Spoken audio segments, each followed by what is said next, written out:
Walking down the streets of London in the late autumn of 1683. Now don't get me wrong, this is not an idyllic. You're not stepping on a bluestone slab. It was mixed with horse manure, the sticky mud of garbage and rain. There's a lingering smell in the air. That's in thousands of fireplaces. Soot from burning cheap sea coal. Mixed with leather. The complex odor of sweat and untreated sewage. You la cape. Trying to keep that choking smell out. But it's just futile. The city is like a shiny exterior. Anxious lady.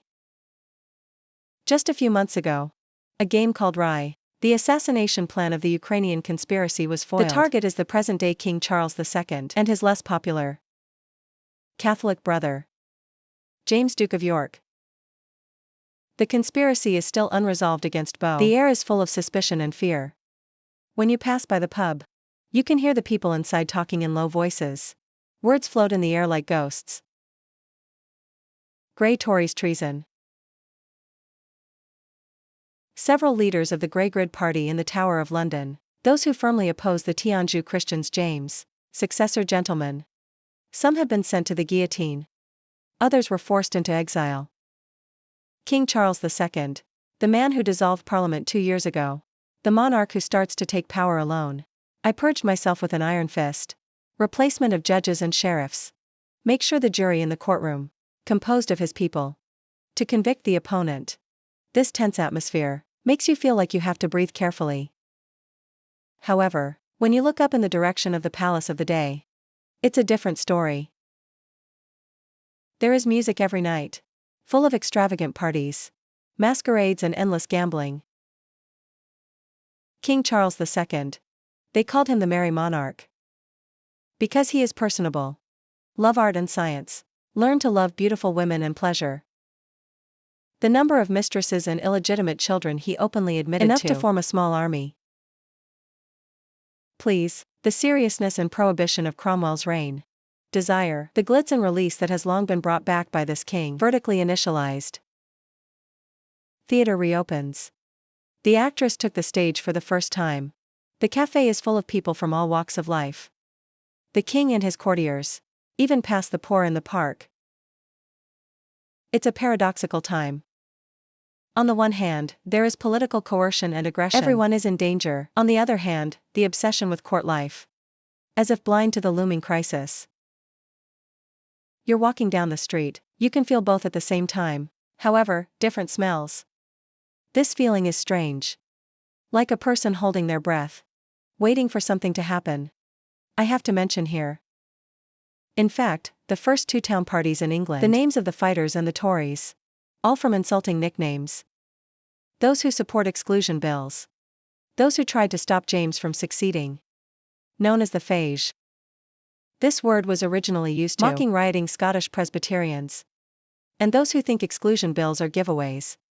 Support the past. They're called Tories. The word originally, it refers to those who have been dispossessed of their Irish land. Catholic bandits. So, it was the highest political debate in Britain. Essentially a Scottish traitor. And the Irish robber. History is sometimes so humorous. You keep going. A cold wind blows. It gives you the chills. The wind carries an unusual meaning. Abiding. What does it portend? You looked up at the grey sky. I have a hunch. London held this tone. It may soon be replaced by a more powerful. The force of nature broke. The political winter has arrived. And the winter weather seems to be on its way. November ends quietly. The meaning you feel. No longer an occasional sneak attack. It became a constant siege. Every morning. The first breath you take when you wake up will condense into a white mist in the air. A thin layer was knotted on the window. Ice flowers in the shape of leaves of pests. No matter how much the fire in the house burns, can't melt them completely. You walk down the street, and found that the puddles had formed a hard shell. The carriage makes a crisp sound as it passes by. The way people dress has changed, wrapped up like moving blankets. The only thing on his face was his red nose. And a pair of eyes. It's not just London that's getting cold. You are from those who have just arrived from mainland Europe. In the mouth of the returning merchant, the whole of Europe seems to have been thrown into an ice cellar. The French soldiers complained that their wine page. You sawed off the ice with a saw. Mediterranean port. It was frozen until late spring. The ice of the Danube. Taking into account the behavior that can withstand the rectification of Jeonju. This is no ordinary winter. It's a deeper, a more permanent cold. You were like all Londoners at the time. I don't know that I am in a situation. The special climate stage known as the soldier's wife by later generations. This is from about the 14th century. It lasted until the mid-19th century, global cooling period. It reached a cold peak in the 17th century. Global average temperature probably only down 0.5 to 1 degree Celsius. But this tiny change, enough to turn the whole world upside down. At that time, no one can explain the sudden cold. Most of what you hear is from the church. This is God's punishment. It is a symbol of the great sins of mankind. Every cold snap, furniture or from a village. When the message of no receipt of particles, there will be a massive confession parade in the city. People kneel on the icy stone pavement. Pray for God's forgiveness. At the same time, another, darker explanation is also quietly circulating. It's witches. People believe. It was the witch who cast evil magic. Stole the summer sun. Destroyed the crops in the field. So in some parts of Europe, pray action gets crazier. You walk down the streets of London, which are getting colder and colder. I feel that the weather is getting more and more abnormal. And now as December approaches, the cold seems to be gaining strength. Prepare to give the city that is already full of unrest a most severe test. You start to look at the gray one in the city frequently. The great river of life, the Thames River. Can it withstand the cold? December is here. With an unquestionable resolve. The cold wind blows like a knife across the Thai Samurai River. Roll up the gray river. Flapping the stone steps on both sides. You go to the river every day. It's like witnessing the slow death of a giant. At first it was just a thin layer of ice on the banks of the river. It's like setting a riverbank, fragile lace. Boatmen paddle past. There will be a rustling broken god. But soon the ice was getting thicker and thicker. Like core eyes. Then, you saw what the client called fuse. That's not a whole block of ice, but big and small. Ice cubes of different shapes. Like a flock of white sheep. Crowded and collided in the gray river. Downstream. Your gaze. It was involuntarily blocked by the downstream building. Attracted by magnificent buildings. Old London Bridge. It's more than just a bridge. It is a symbol of the city. It also led to the following miracle. Or a key player in the disaster. This stone bridge dating from 1209. Completely different from today's bridges. It has 19 very dense arches.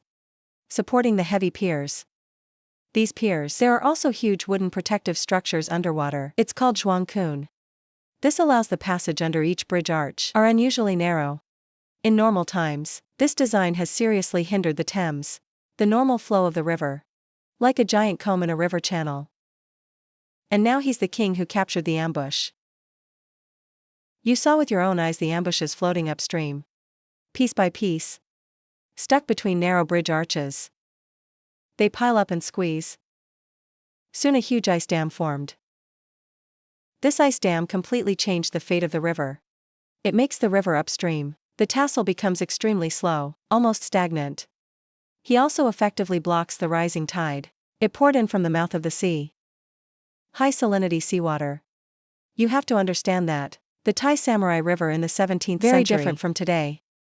Victorian low-shore engineering in the 19th century. Before construction. The Thai Samurai is much wider. Much shallower. River flow is inherently slow. Now.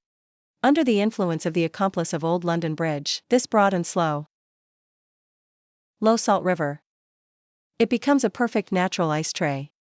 The process of freezing is gradual, but unstoppable. First, the water near the piers is completely frozen, then the ice surface is like white cancer cells. Spreading wildly from both sides to the core. The ferry that those people are risking to operate, The situation is getting more and more dangerous. You stand on the shore, frightened to see a scene. A small ferry full of passengers. While trying to cross the ambush zone. Hit by a huge block of ice. The hull leans immediately. Cold river water pours in. The people on the boat screamed in horror. The angle then sinks into the water. This is the dying river. The first well-known warning issued.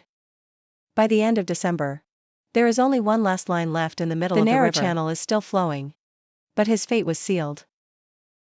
After another cold night, you come to the river again. Found his last. The stream of struggling water has also disappeared. The entire Thames, from London Bridge to Westminster, became a vast expanse. Dead, uneven white plain. The hustle and bustle of the past. The boatman's name is Mansion. Huashui of the paddle. The Mingjiao gods of the water birds have all disappeared. In its place is a tricky. It was apocalyptic silence. A few days in early January, the Thames is like a giant painting. Still painting. People just stand on the shore, at a safe distance. And I looked at it with curiosity and awe. The edges are too wide. So unfamiliar. So that no one dares to be the first to set foot on it. He is like the surface of the moon. Beautiful and full of unknowns. People need a signal. A license. A proof that the new continent is safe. The signal arrived on January 5th. That afternoon, in Chenbai, thousands of Londoners gathered on the riverbank. Watch a daring gamble. A wealthy gentleman made a bet that his 6 horses, the car can run safely on the ice. Back to this, it sounded crazy at the time. The weight of the horse and carriage, plus the impact when running. Who can guarantee that the ice will not suddenly crack? You hold your breath. The coachman raised the whip. 6 tall horses start to step on the military surface cautiously. Horseshoes make a strange sound on the ice. Dull percussion god. And they started trotting. And then full speed. The wheels are rolling. Left 2 clear creases on the back. The carriage rushed from one bank of the river to the other, then reversed direction. Rushed back again. When the carriage finally returned safely to its starting point, there were thunderous cheers on the shore. This image is like a key. Instantly opened the lock in everyone's heart. The fear disappears. Instead, it is unquenchable excitement and curiosity. If all 6 carriages could fly on it. What is the weight of that person? So you join the crowd. You see the first bold people. He carefully descended the steps on the riverbank. On the ice. The feeling under my feet is strange. Hard but uneven. Like walking on on rough glass. You follow them step by step towards the middle of the river. When you stand in the middle of the Thames. When I look around. An unprecedented feeling. Sleep for you. You've never seen London from this angle. Buildings on both sides of the strait, those familiar churches, spire and wharf warehouse. They all take on an unfamiliar and magnificent silhouette. You don't feel like you're on a river. But in a brand new, independent country, pretty soon. There's one on the ice. Trampled by thousands of pairs of feet. Clear and discernible small scene. It snakes up from London Bridge to Whitehall.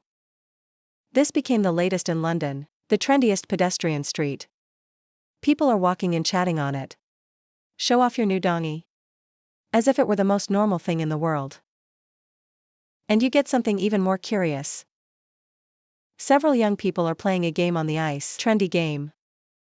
They have a strange skates made of bone or metal. The word skate was not yet uniform at the time, because this sport is for the majority of Britons. Still fresh. This is Charles II, and his court members were exiled from the Netherlands. Fashion stuff I brought back when I came back. You watch them glide so fast on the ice. Elegant posture. Swift action. Skimming across the ice like a bird. Draw applause. This is the first time you've seen ice skating. This sport will continue to thrive in the coming centuries, will become the most iconic symbol of ice activity. You are standing on ice. Feel the firmness under my feet. The carriage gamble. It's like a ritual. Announced the Londoners. The conquest of this frozen river. You have a strong premonition. The show has just begun. And those who are frozen by rivers. And the people who get into trouble first. Also gearing up. Ready on this blank sheet of paper. Draw the most unexpected patterns. Behind this national carnival. There is a group of moods that are mixed. That's the boatmen on the Thai Samurai River. For them, a frozen river is not a wonder. It's doomsday. You are one of them now. Your little ferry is frozen to the shore. Like insects in a lake. You used to rely on it. Transporting passengers and goods between the two sides of the Taiwan Strait at a time. The Thai Samurai River is your field. Your store. Your life infra. And now that life infra. You are not suffering alone. In the 17th century, the Thames is the most important river in London, the busiest traffic. Its status far exceeds those narrow muddy roads. According to a man named John at that time, Taylor's ancient book of sailor poets. There are about 40,000 people in London directly or indirectly. They live off this river. That's a staggering number. When the river stops, it means 40,000 families' livelihood, cut off in an instant. You are like any other boatman. Standing on the shore every day. Look at the white ice. Heart full of despair. But it's in the DNA of Londoners. It seems to be forever engraved with the words random response. The despair did not last long. It was a bold. Replaced by almost helpless business acumen. As you see more and more people take an ice walk. While playing, an idea spreads quickly among you. Since river crossings cannot be charged on the water, why can't tolls be collected on ice? The idea is nothing short of genius. You boatmen. Generations have believed this river is your chassis. So you sprang into action. You and the other boaters. At every major point leading to the river, steps and ferry, have set up toll booths. There you stand. Straighten to every city that wants to step on the ice. People charge several identification tickets. Your logic is simple. This is our workplace. You have to pay when you come in and play. Surprisingly, the citizens didn't seem to object. I thought it was funny. Make this trip on ice more like a formal life. After receiving the money, you also played the roles of guides and security guards. Guide people to the last places on the ice. Warn them to stay away from dangerous areas. Immediately after, your creativity is further stimulated. You see a smart colleague. Cut his little ferry out of the ice. Flip it over and put on a simple skateboard. Turned into a sled that can glide on ice. Then he started soliciting business. Pay, pull those gentlemen and ladies who are too lazy to walk. Excursion on ice. This idea was immediately copied by everyone. Pretty soon, all kinds of cruise ships appear on the ice. Modified coasting tool. You unemployed boatmen have been transformed. Become a taxi driver on ice. You were still among the first people to do business on ice. At the end of December, when most people, or just using the ice as a place to walk, you're already hitching a ride on the ice near the shore. The first humble tents and stalls were erected. You sell hot beer, roasted chestnuts, and some warm-up snacks. Your actions, like a stone thrown into a calm lake. It sent huge ripples. Other vendors see your success. They follow suit. So an unprecedented ice festival. Just like this, in your destitute boats. Driven by my husband, it kicked off. The 6-carriage gamble. Want to start the gun? After the gunshot, all of London is reclaimed from the Thames. In just a few days, you have witnessed the birth of a city with your own eyes. This is not Jasper. This is a real building with streets and shops. City with inhabitants.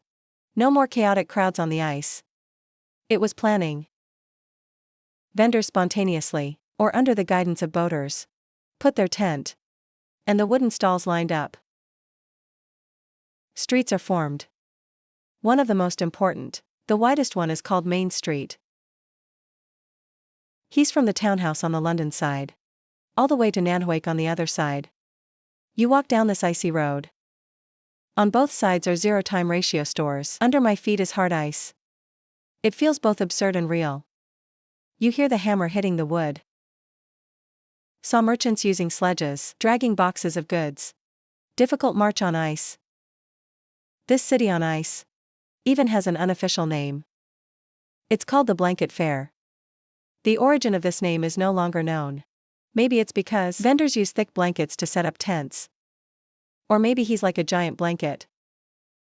It covers the entire river. You start walking through this frozen city. Explore every corner of him. You find this is a perfect replica of London on shore. More than that.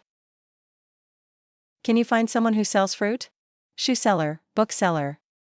There are even barbers shaving people in tents. Of course, pubs are essential. They were called the most expensive tents.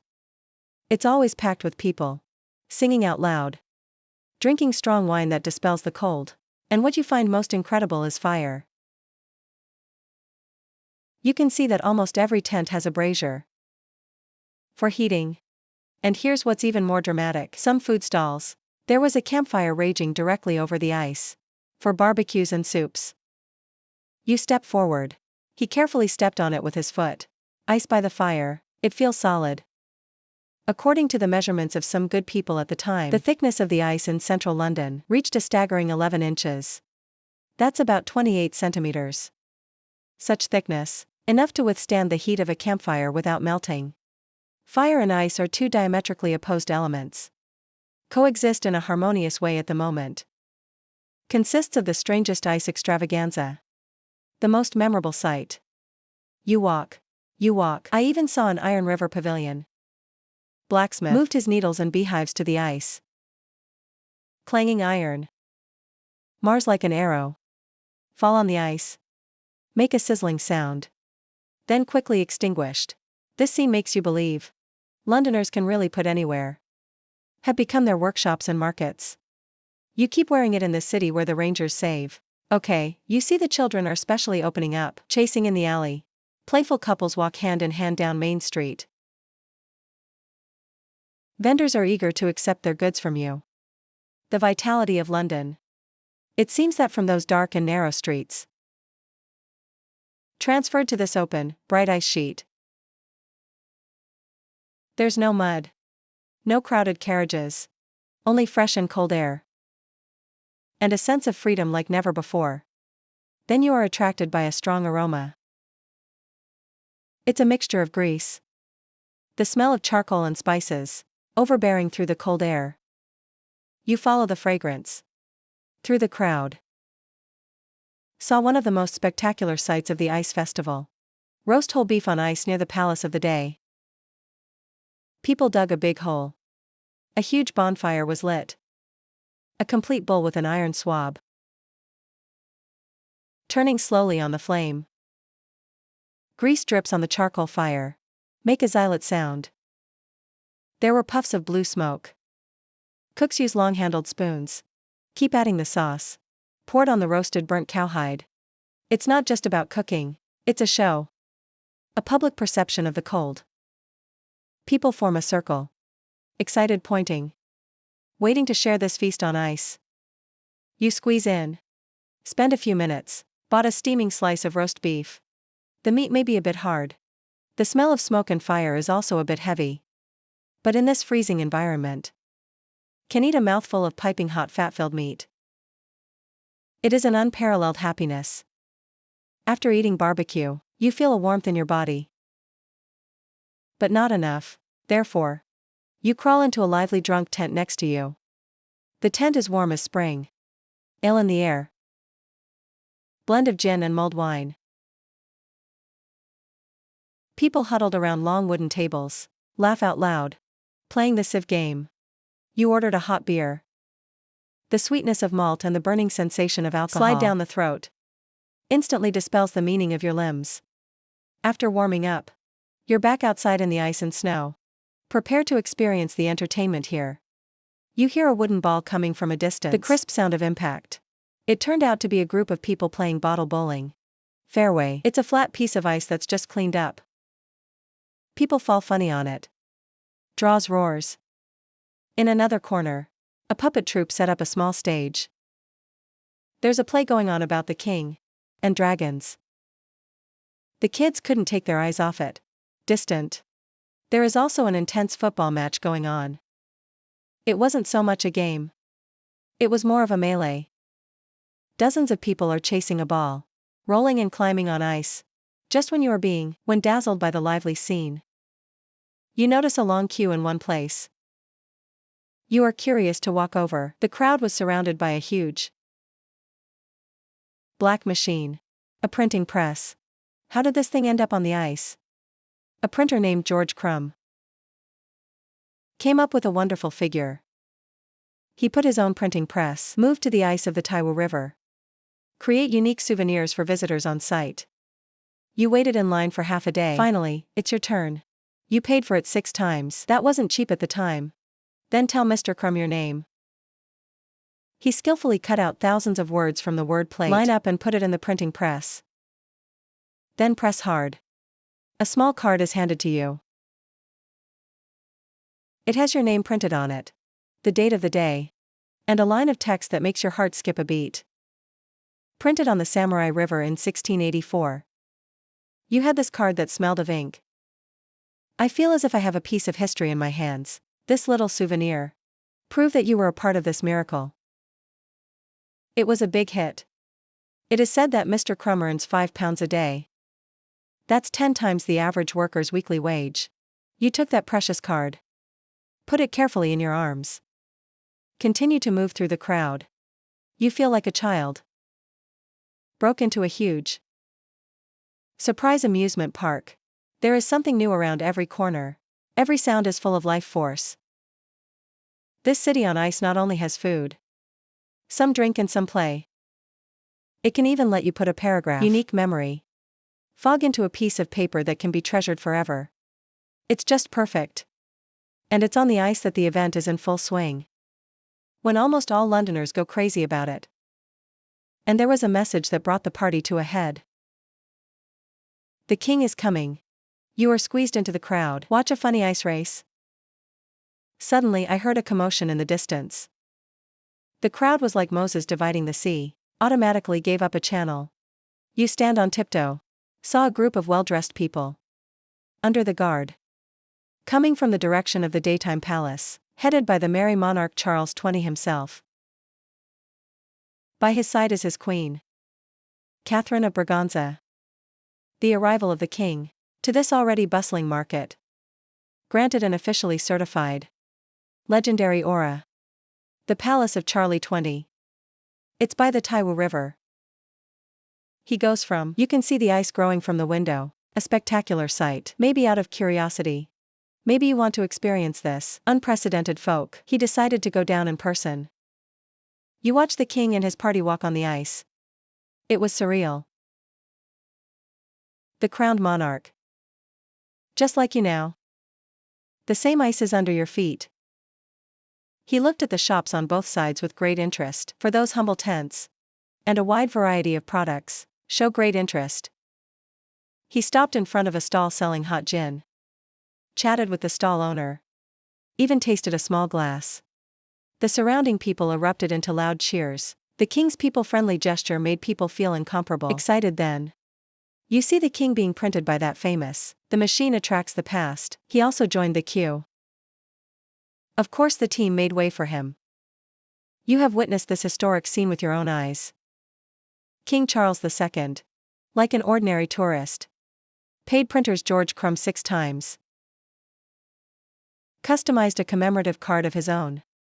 You can imagine. That card says Charlie Stewart. Printed on the Thai Samurai River. This small act instantly made Crumb's print beach worth 100-fold. It became the whole ice festival. The most talked about consciousness. The king's tour is not over yet. He also brought the queen. And walked over to the whole cow that was being roasted. The chef respectfully cut off the best piece of meat. Presented to the king and queen. They are in full view. Tasted this Indian dish from the ice. It's not just about tasting food. This is a strong symbol of the town system. The king participated in this civil war. There's even some disorganized activity, shows his gesture of rejoicing with the people.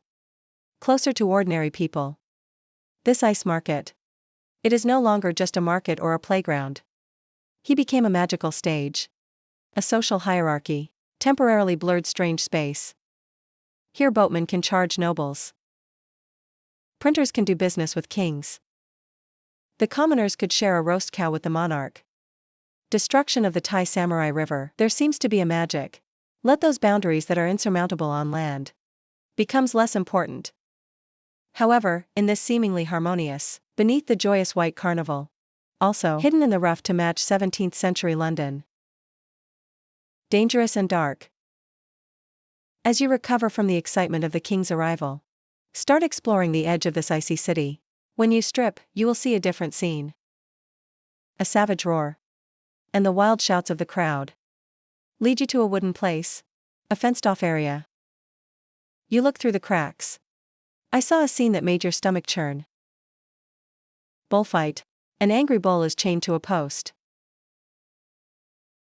Several fierce hounds were lunging at him frantically. Bite his nose and neck. The bull used his feet to hold a hound. Jump into the air. This was a very popular one at the time. But there is an extremely cruel and bloody movement. The ice is splattered with blood. In stark contrast to the white ice and snow. There are other entertainment activities not far away. Like fox hunting. People on relatively open ice. Chasing a poor fox. There is also a game called Extreme. A rooster is tied to a post.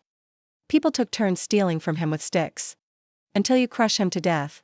Cruelty that seems unimaginable today. Act. It was a common pastime at the time. Except for these legal cruelties. Illegal party formation. I also found my own soil here. You pass by some tents. I could hear a heated argument coming from inside. The sound of colliding with a sieve. These are unlicensed casinos. The famous diarist John Evelyn. When describing even, he used alcohol and other forms of prostitution. Words like swinging place. Hints at the sex trade that exists here. And criminal activity. The dust on the ice. It's like a lawless place with no cops. Human desire and the dark side, released here without any scruples. Certainly. The greatest danger still comes from beneath your feet. Although the ice is up to 11 inches thick. But it's ice after all. Not stone. All winter long. The ice is covered with cracks large and small. And some water that's not completely frozen. You can hear it all the time.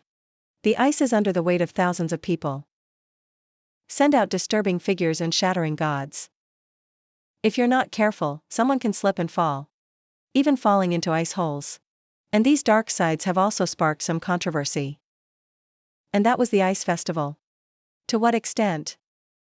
A true integration of social classes. He really is a king. A utopia of fun with beggars?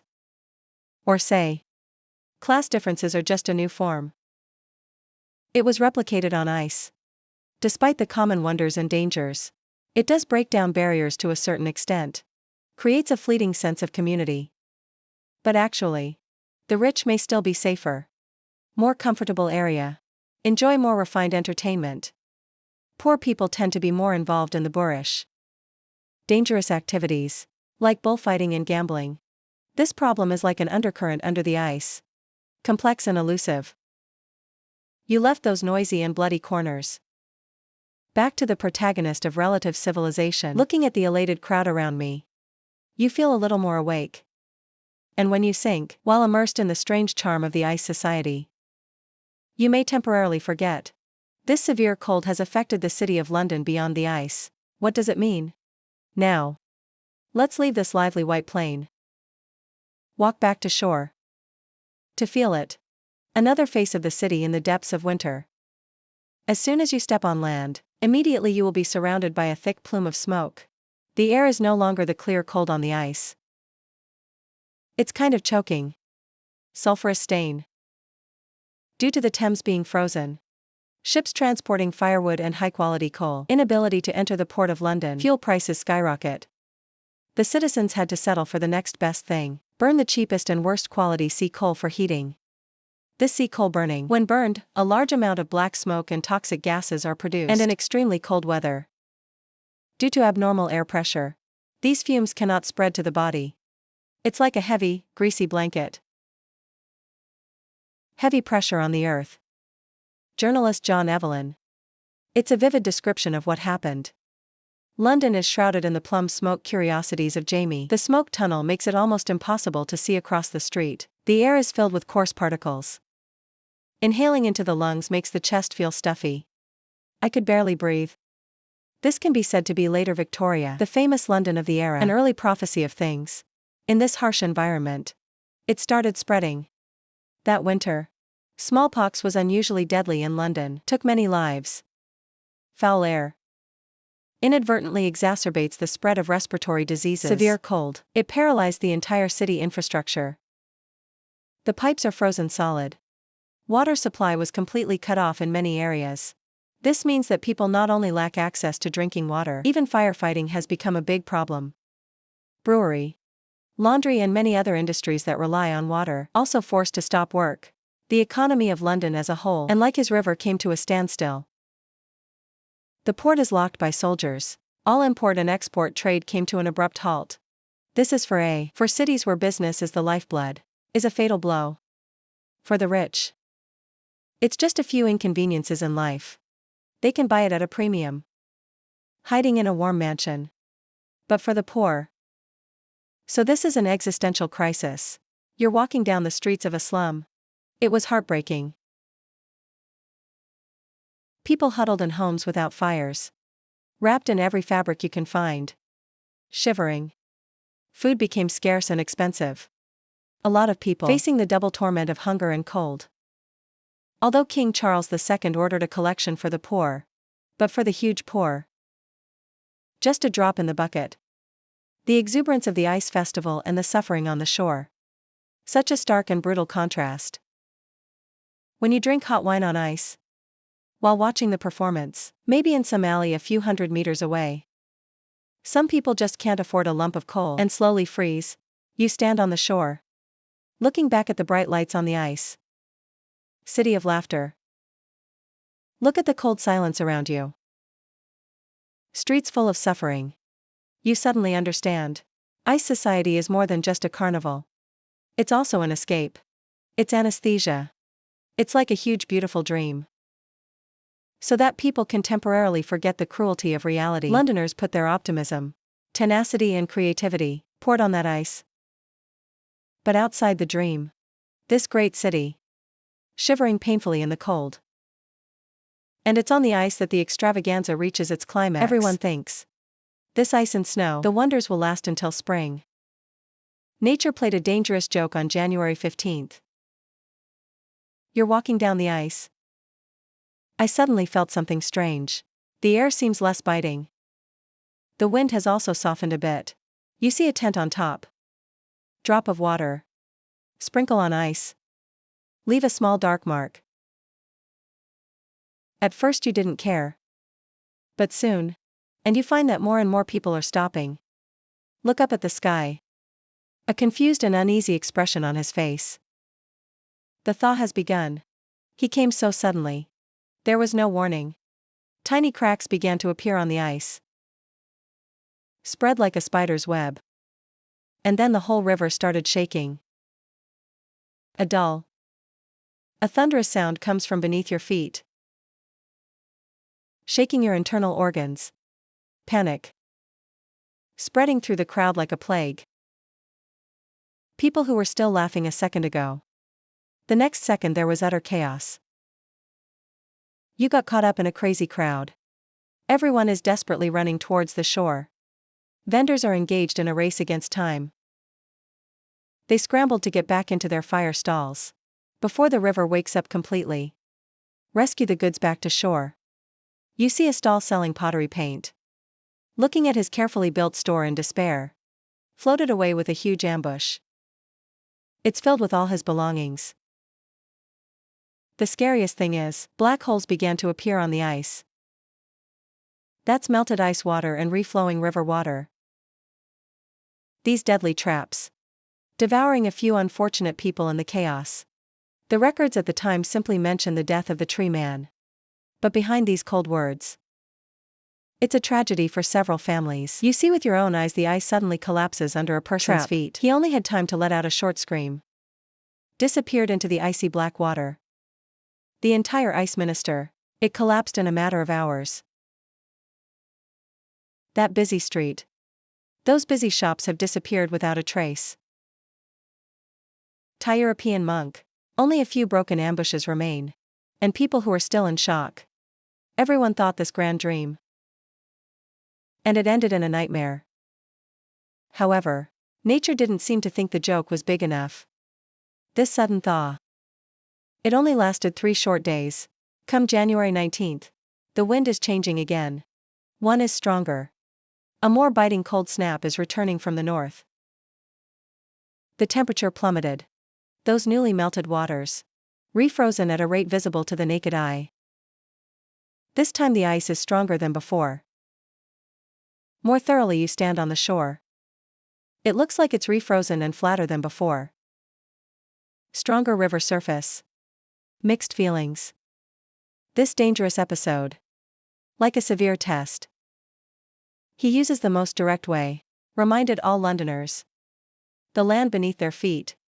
How fragile and unpredictable. But he also proved that. How stubborn and powerful this cold is. You have a feeling. Londoners will not stop there. They've just been through a scare. But their courage and creativity. About to be reignited. And it will burn more vigorously than before. That brief thaw. Like a basin of cold water, on the heads of all the revelers. But it was followed by a more violent freeze. Like a season of boosters. Let people's confidence rise like never before, if even such a thaw can survive. Then refreeze to make it stronger. So what's there to be afraid of? So the kidney on the ice will be reborn. And this time he's even bolder. Grander. It is full of the kind of man after conquering nature. A confidence bordering on arrogance. People are no longer content with makeshift tents and humble wooden stalls. You see some vendors starting to build stronger, more complex semi-permanent buildings. Confidence exploded. Even started speaking openly. The freeze will continue until March. In this atmosphere of extreme confidence, there are some jaw-dropping bets. You heard a wealthy businessperson publicly announce he wants to make a bet. He could build one on the ice. A 2 to 3-story wooden house. Sleep soundly in it for a night. Then remove it safely before thawing. This gamble attracted countless onlookers and fans. Note that he perfectly embodies the kind of people at that time. Human optimism. You step into this magnificent city on ice again. Found out that he has been upgraded. Streets are being cleaned up and leveled. The shops on both sides are also more dazzling. Entertainment has also become more varied. You even saw one that made you afraid. Trust what's in your eyes. A carriage that can move itself on ice. He has no horse, no one pushed. But it glides smoothly on the ice. If you are curious, come forward. Only to learn from his master.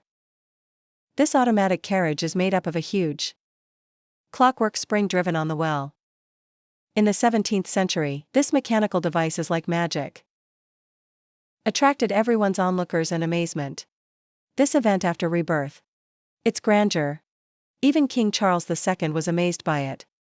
From the window of the White Pavilion Palace, look at this piece than before, a more prosperous iceberg city. Gave an order. He asked the court painter. Draw a panoramic picture of the event. To bring this unique sight. Record it permanently. Pass down to future generations. The king's decision. It means this folk carnival has been promoted to the national level, the height of a historical event. And we're seeing several of them right now. Oil painting depicting the ice pageant of 1684. The most famous of these included Abraham. The works of Red Dios and Janvik. Their paintings. It vividly recreates the situation at that time. You stand in the crowd. Look at that car. The magic clockwork carriage passes in front of you. Listen to the lively discussion about the house building bet. Feel the fearlessness in the air.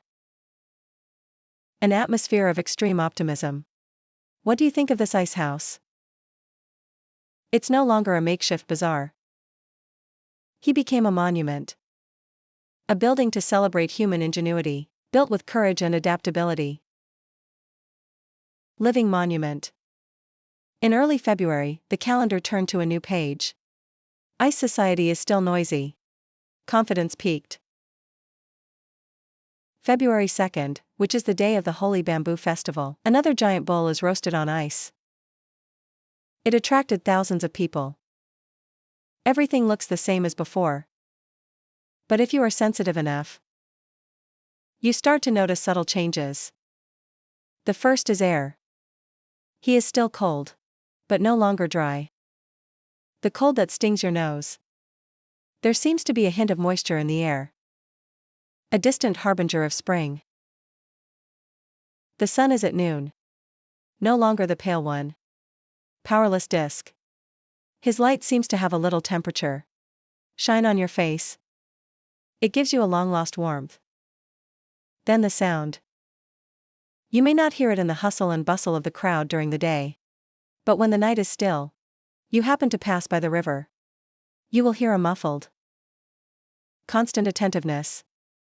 The sound seemed to come from the deepest part of the ice. Like the whole river. Turning over restlessly in sleep. That's ice cubes under tremendous internal stress. Squeeze each other. Friction eagle. This condor was not available before. The most obvious changes took place after February 5th. You notice the ice is starting to sink. It's a very strange phenomenon. The ice didn't melt massively from the top. Instead, the entire ice sheet seems to be losing its welfare, slowly sinking into the water. The most obvious evidence is, every time the tide rises, the river will come up through cracks in the ice.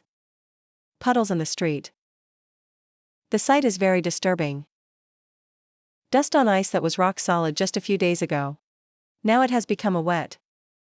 The swamp of crisis private servers. The famous diarist John Evelyn, in the diary of February 5th, wrote such a contradictory sentence. Day starts to thaw. But it's frozen again. This sentence is accurate. Captured the unstable state of the weather during those days. Temperatures may rise above freezing during the day, causing some ice and snow to melt.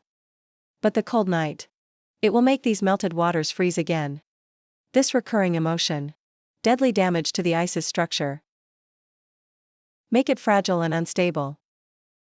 Despite this, the guts of Londoners seem limitless. On the morning of February 6th, when the ice has become visibly unsafe, someone still made a final, an ostentatious performance. A 6-horse carriage. Depart again from near the Day Palace. Speed all the way. Almost ran to London Bridge. It's like a farewell performance. Yes, this one. A final tribute to the fading Ice Avenue. February 6th afternoon, premonition becomes reality. The final run to him is faster than anyone imagined. Be spectacular. You are standing not far from the shore of Southwark. Suddenly there was a loud noise. That voice, louder than ever before. It's like the sky is falling apart. You see a large area of ice near the south shore. Suddenly the whole thing broke apart, turned over and disappeared into the surging river. In a few minutes. And there was an open space. Black waters. The next thing that really shocks you is, how many boats do you see? It has already started sliding in that water. The sight is like an unmistakable signal. Declared the death penalty for dust on ice. This time there is no more hesitation or luck. All those who remain on the ice, all fell into the most primitive panic.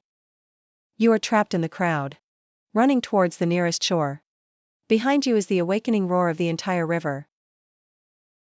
Huge blocks of ice collide with each other like battleships. Make a thunderous sound. Evacuation of traders turned into a catastrophic rout. They no longer attempt to disassemble the store completely. Instead, use an axe and a crowbar. Savage removal of planks and goods from on the frozen ice. And then drag it to the shore regardless. You see a lot of things that are too late to move. Devoured mercilessly by the river. A full tavern tent, along with the tables, chairs and wine barrels inside, into a huge ice hole. Disappeared in an instant. An abandoned sled. It's also full of goods. Squeezed by 2 huge ambushes. Instantly turned into a pile of pieces. Although the specific casualties of this thaw in 1684 were several times documented in detail. But we can start from ice extravaganzas and other years' thaw in the records of time. A glimpse of its great danger. Like when the ice pageant thawed in 1789. A huge block of ice dragged a boat moored on the shore. And the hair of the ship. It happened to be fixed in the cellar of a tavern on the shore. Result: the entire tavern was forcibly pulled from the foundation. 5 people were crushed to death under the rubble. You can imagine. And in 1684, this was even grander. In a more chaotic retreat scene, a similar tragedy must be unfolding. Come February 7th, it's all over now. You stand on the shore. Look at the sight of sores. Shattered ice is floating on the surface of the river. And all kinds of wreckage. Plank fabric. Broken clay pot. Even a lonely boot. The once glorious dust on ice. It's gone. The next day, even the wreckage and the reinforcements, mostly carried away by the tide, disappeared without a trace. You look at the Thai Samurai River flowing again. The river is still gray. But it was full of life. It was as if he had only been asleep for 2 months, had a bizarre dream. Now I'm awake. A world built on vulnerability and danger. In the end, his master used one of the most violent, the most unquestionable way to take it back. You got scared. But there is also a sense of relief. London finally came back to reality from that crazy dream. In the next few days, you come to the river every day, as if to confirm that the event is really over. The Thames has been restored to its former state. Ships come and go on the river. The boatman's cry sounded again. Everything seems to be back to the way it was before the ice. But you always feel like something is different. Look at this flowing river. Mind. But still the scene of the white plain. The dust on ice. Although it only existed for 2 short months, but it seems to be in the heart of every young person. Left a deep imprint. The sequelae of freezing can be seen everywhere in the world. You pass by parks and gardens, see many evergreen trees and rare plants, completely frozen to death by that harsh winter, turned into a withered yellow. Evelyn the diary writer, heartache recorded the rosemary in his garden. And the death of the laurel tree. Fish in the river and birds on both sides also died in large numbers. This natural wonder. For the ecosystem, it was an absolute disaster. Economic chaos also takes time to recover. The port reopened. Goods begin to circulate, prices are gradually falling. But those who went bankrupt in the cold winter, and artisans, it's hard for their lives to go back to the way they were. But more important than these physical losses, it's an intangible legacy. This ice festival, quickly from a social world, evolved into a cultural legend. You see in the bookstore in the city. Start selling a variety of event-related souvenirs. One of the most popular. It was painted by order of the king. A panel painting depicting a panoramic view of the ice camp. People actually buy it and hang it in their homes. Show off to relatives and friends who were not able to be there in person. And those printed by George Crumb. Commemorative card with personal name. It is also regarded as a treasure by people. Became a family treasure that could be passed on to future generations. This event, it even spawns a completely unexpected one. Industries that have been passed down to this day. Do you remember those on the ice? A juggling class that provides entertainment, and there was an unremarkable clique. With some simple taming and acrobatics on the ice.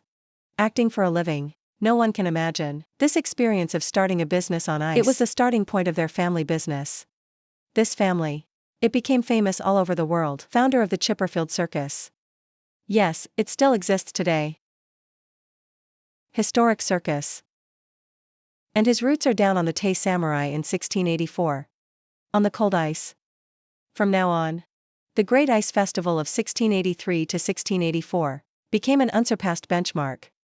In the years that followed, the Thai Samurai River froze a few more times. It has also held several ice fairs.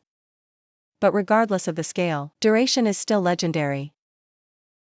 Can't compare to this time. He became part of the collective memory of Londoners. One is about tenacity. City myths of optimism and creativity.